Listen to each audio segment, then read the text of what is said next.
guys, I'm Norma.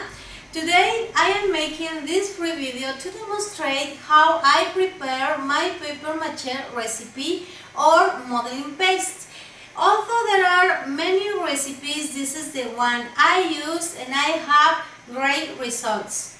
With it, I make these beautiful decorative projects. They have a professional look. You can make this recipe with various types of recycled paper like newspaper, old notebooks, computer sheets, egg cartons, and toilet paper rolls. After watching my video, I hope you subscribe by clicking the red icon, give me a comment and thumbs up. So let's get started. For the ingredients, you will need a blender, or you can use an immersion blender, newspaper, water, a bucket, a piece of screen big enough to cover the bucket's opening, 2 or 3 cups of white glue depending on the type of paper used. For example, I use 3 cups with toilet paper rolls, or you can use flour paste. I'll put the link to the flour paste recipe, or you can find it in the description.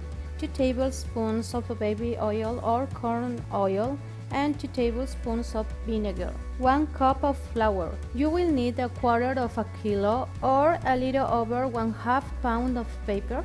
If you don't have a scale to weigh your paper, here is the quantity of each type of paper to equal 1/4 kilo. 13 sheets of newspaper, 60 sheets of computer paper, 100 sheets of notebook paper, 50 toilet paper rolls, and 4 egg cartons.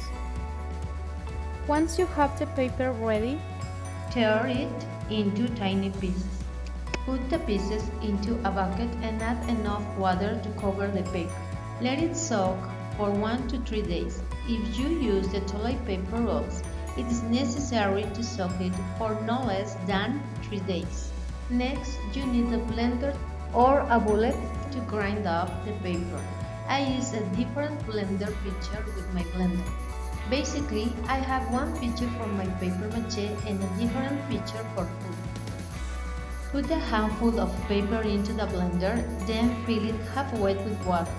This is so it blends easily and doesn't stress the blender motor. Blend it for 3 seconds, turn it off, then repeat 2 more times.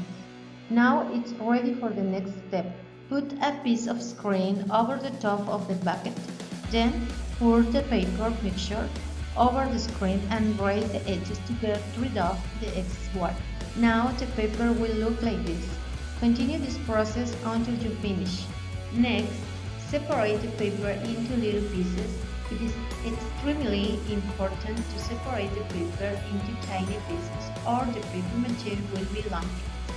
At this point, add the flour paste or white glue. I use the flour paste because it is more economical than the glue. I add the flour paste to the paper in small parts, 1/2 cup, then mix. Continue to add the paste in 1/2 cup increments until the dough is well blended.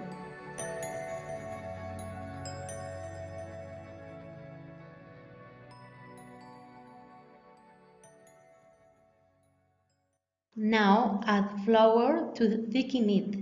Add it in the same 1/2 cup increments. Knead it until it's not too wet but not too dry. If it sticks to your hands, you added too much flour.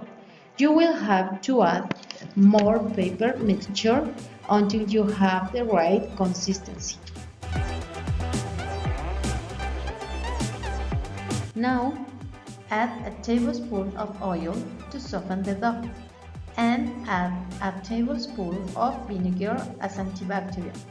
A tip, I use my knuckles to knead the dough. This helps to incorporate the ingredients into the paper. Knead it for at least 10 minutes for best results. The weather can affect the consistency of your dough.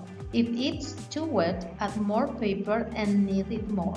If it's too dry, add more paste and knead it more. This is ready to use. If you have any leftover, put it in a plastic bag and remove the excess air. Then store it in the refrigerator in a plastic container with an airtight lid. In this way, you can store it for up to 2 weeks. After 2 weeks, it's usually no longer useful due to bacterial growth. And that's it. With this pulp, you can make, for example, these rustic vases, handicrafts, or as I mentioned before, you could give them another look like these spheres. So make sure that you go check those out. You find them at the end of the video or in the description. Follow me on Facebook, Instagram, and TikTok.